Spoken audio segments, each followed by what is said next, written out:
Gracious Father, thanks for the body you've gathered today.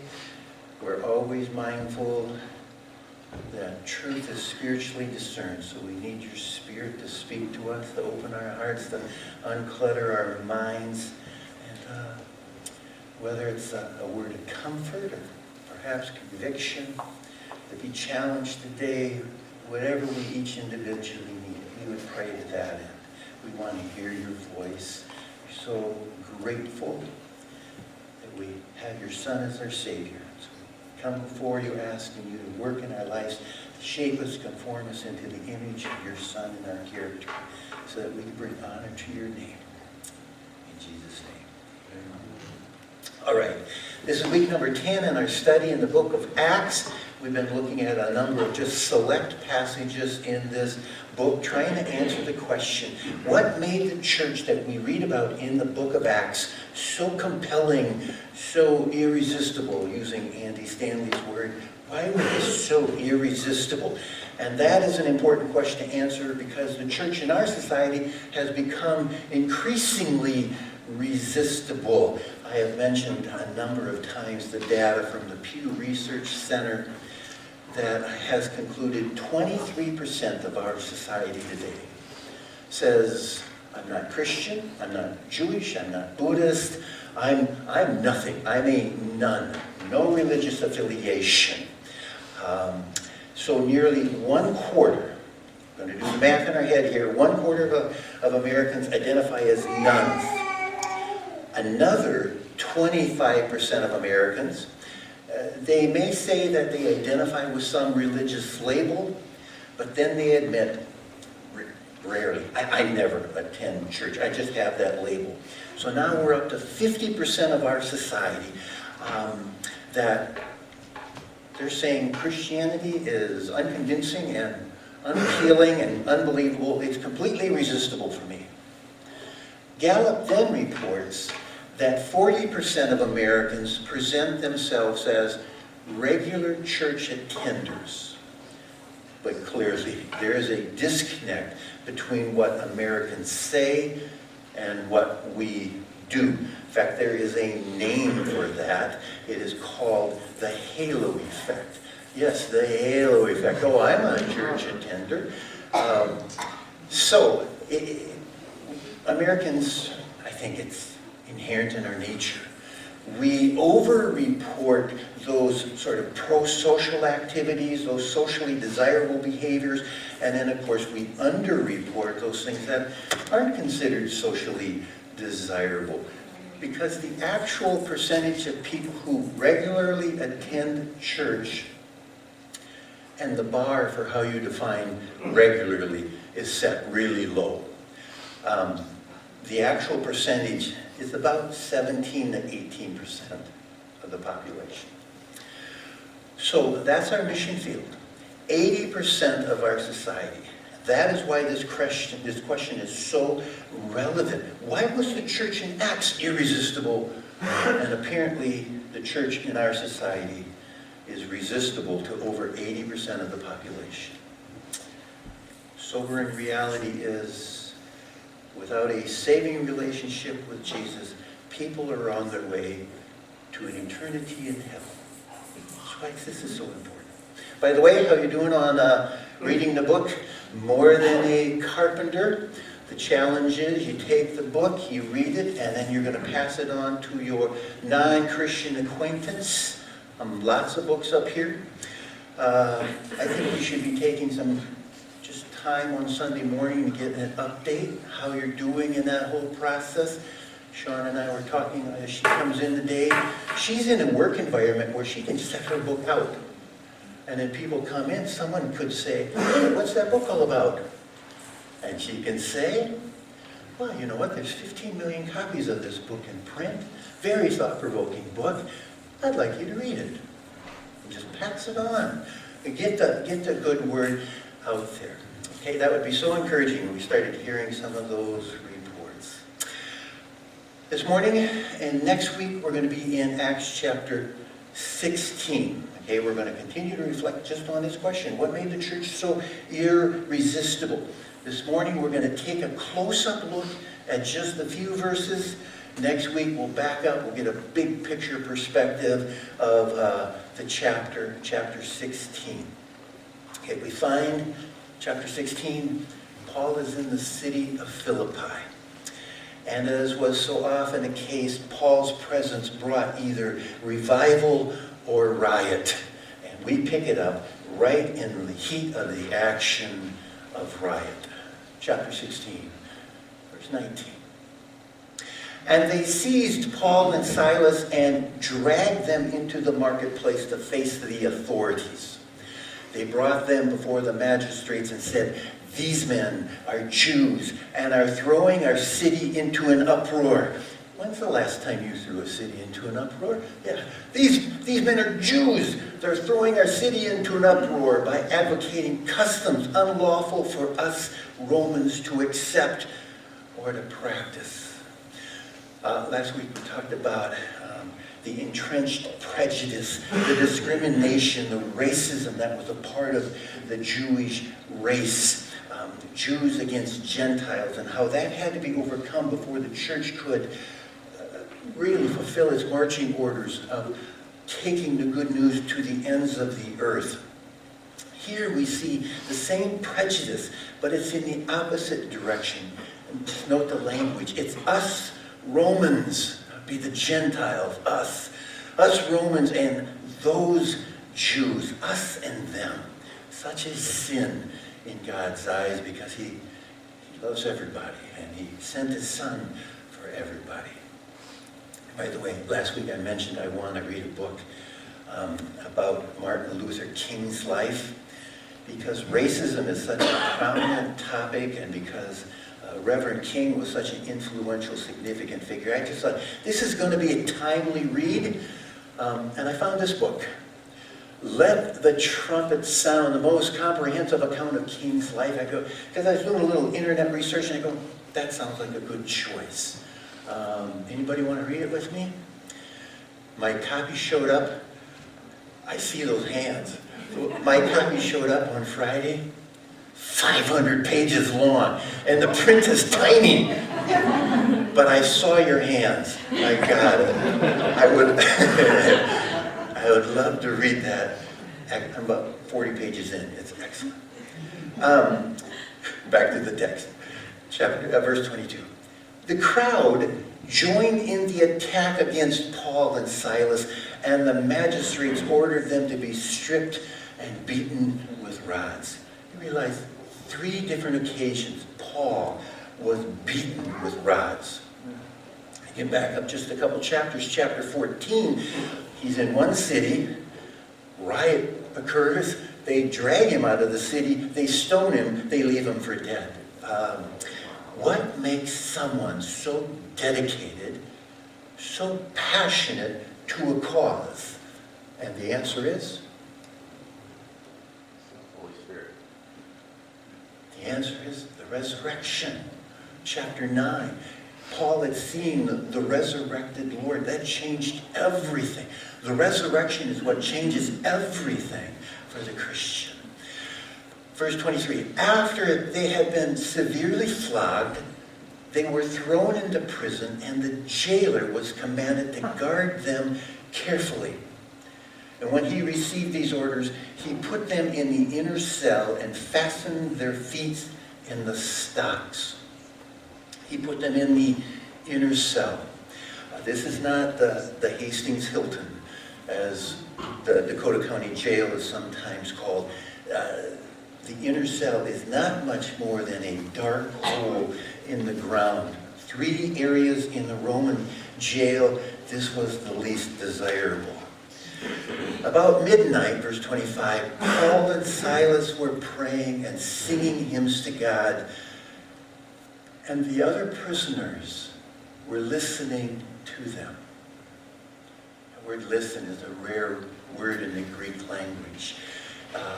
It means to listen with anticipation, to listen intently. They are on the edge of their seats.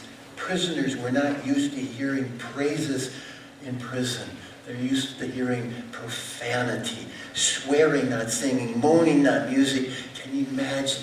Beaten bleeding and bound, and yet Paul and Silas are singing. One of the reminders from the text is, you never know who's listening.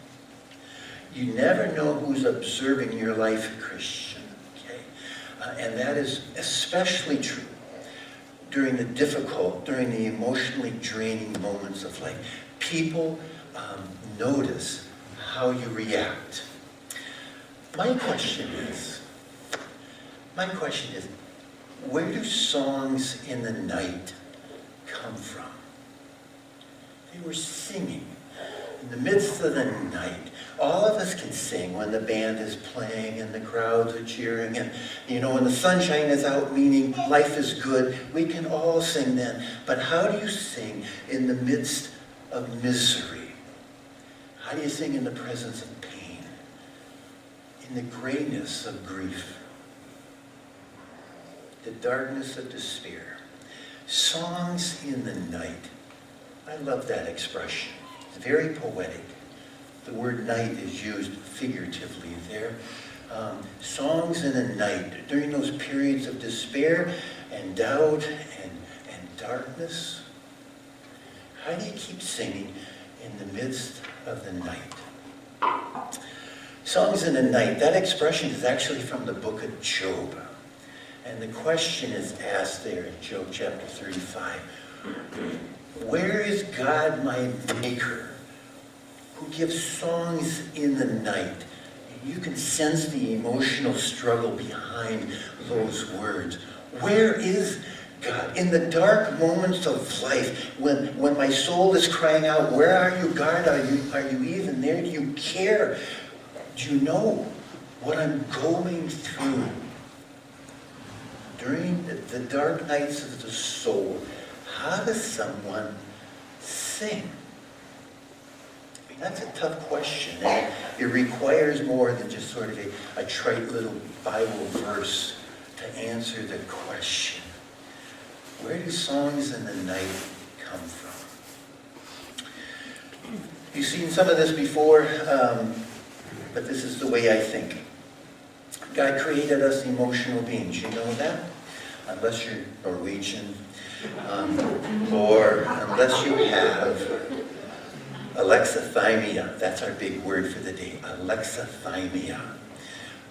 Alexithymia, the inability to identify or describe emotions in yourself. Plus the sort of dysfunction of being unable to distinguish emotions in someone else.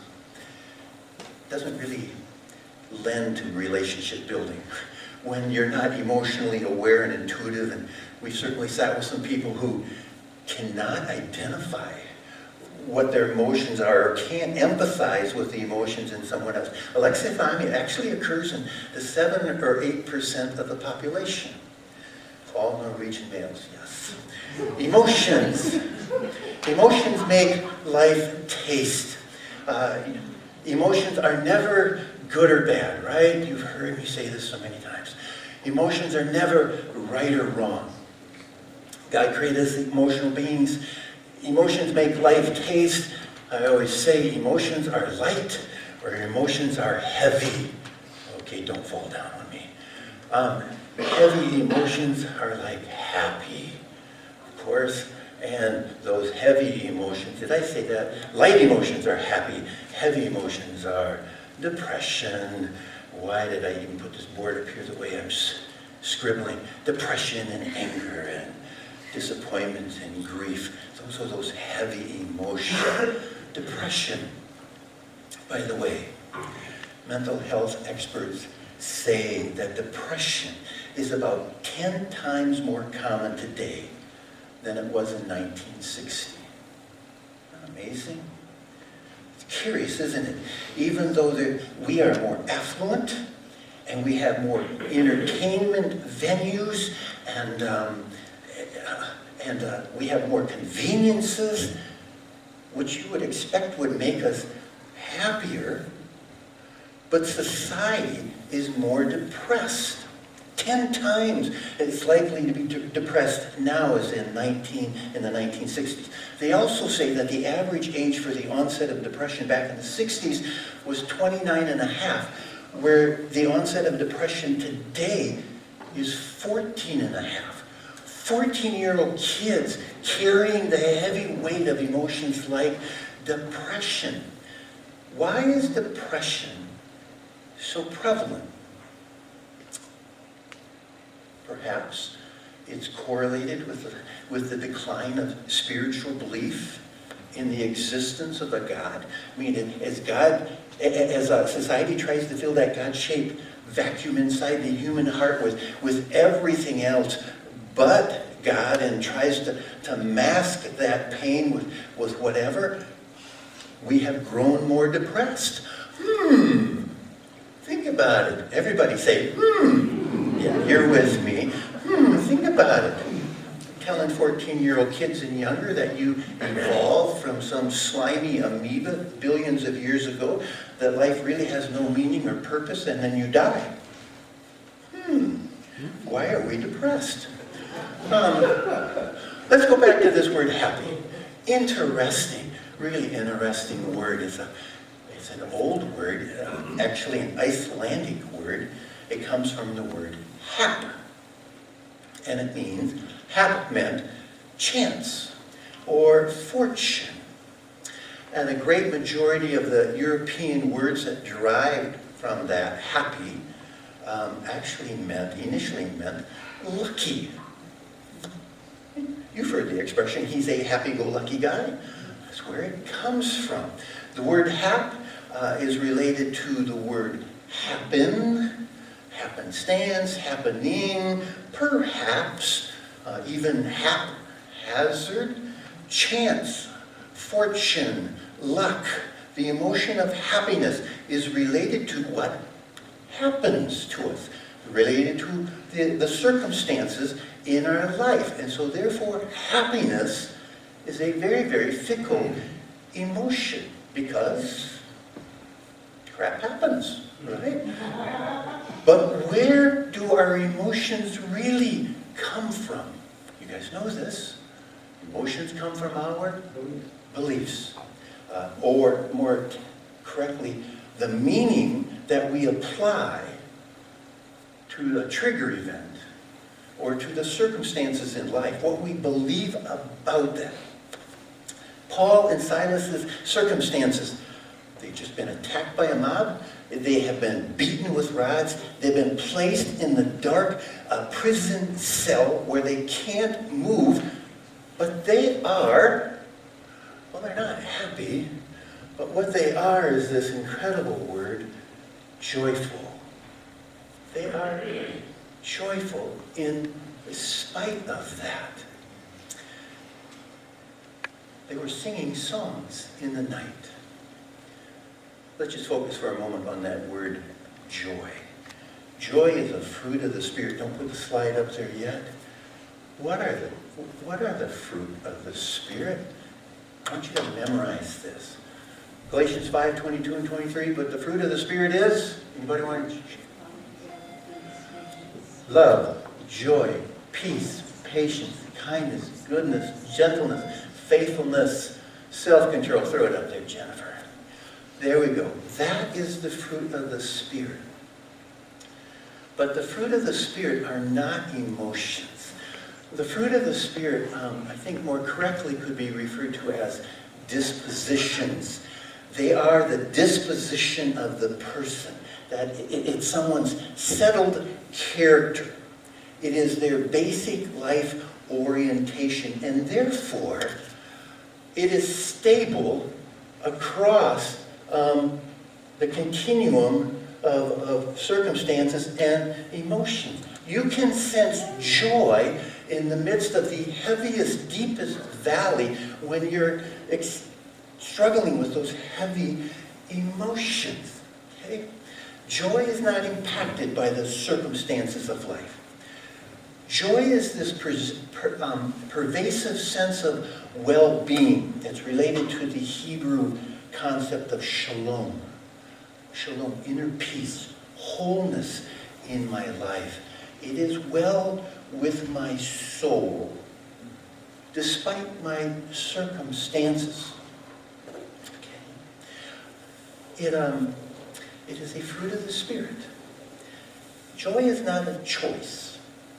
It involves choices that we make in life, but joy is a disposition into which we grow and mature as the sanctifying work of the Spirit. It is a fruit of the Spirit. And the sanctifying work of the Spirit brings maturity into our lives. It's important to understand that because we're such emotional beings, and life is going to do this. But when we go to the heavy moments of life, there can still be a sense of peace and joy, kindness and gentleness. All the fruit of the Spirit can be there in our lives. Sometimes when we're just saying hi, we'll say, well, how are you doing? And a person will respond, well, I'm doing okay under the circumstances. You've heard that. Paul didn't live under the circumstances. He knew God was over his circumstances, and so he lived above his circumstances, and there was joy in his life. He would sing songs in the night because of that. We're going to come back to that. The story continues. Verse 26. And suddenly there was such a violent earthquake that the foundations of the prison were shaken. And this is where preachers always do this dumb illustration about Elvis Presley in Jailhouse Rock and the prison was rocking, and I'm not going to do that. That's really cheesy. Suddenly there was such a violent earthquake that the foundations of the prison were shaken. At once all the prison doors flew open and everyone's chains came loose.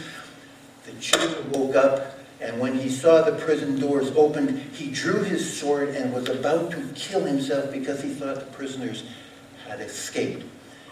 If a prisoner escaped, the jailer lost more than his job. His pink slip was execution. He was killed for that. And therefore, the jailer, thinking he was as good as dead, drew his sword to take his own life. But Paul shouted, "Don't harm yourself. We are all here." And the jailer called for lights, rushed in, and fell trembling before Paul and Silas. He then brought them out and asked, "Sirs, what must I do to be saved?"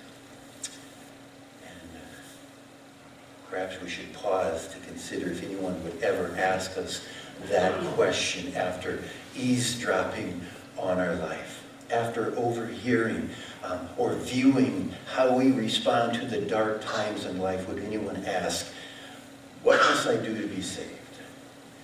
The answer is, well, no one in our society would probably ask that. Our society would be saying, saved from what? What do you even mean? But they might ask for the reason for the joy in your life when you're in the midst of this hard time. They probably won't ask you that when you're up on the mountaintop and you're, oh, praise the Lord, God is so good. But they will surely take notice of your life when you're in the heavy times and you're singing songs in the night. When the bottom falls out. When the circumstances of life bring you into those dark nights of despair. When you can exhibit a sense of serenity and calm confidence, that is when they will notice and they will ask, how can you have so much peace right now? This is especially true if you have a loved one die and you respond with just this, of course there's grief, but this calm assurance that I know my loved one's in heaven. I know someday I'm going to see them again. See about that? They notice. They want to know how you can have so much peace in your life. They may even ask you, tell me about the God that you praise.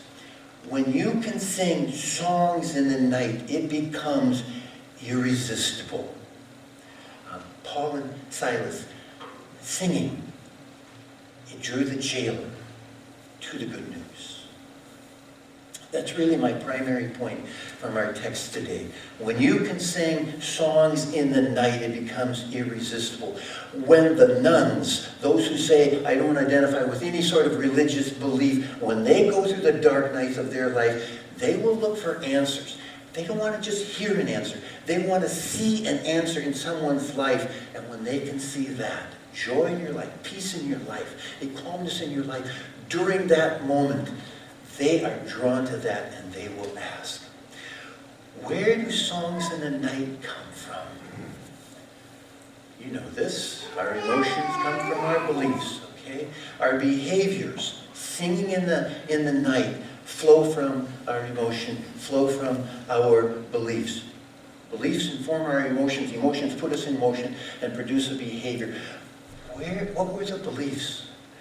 What did Paul and Silas really believe?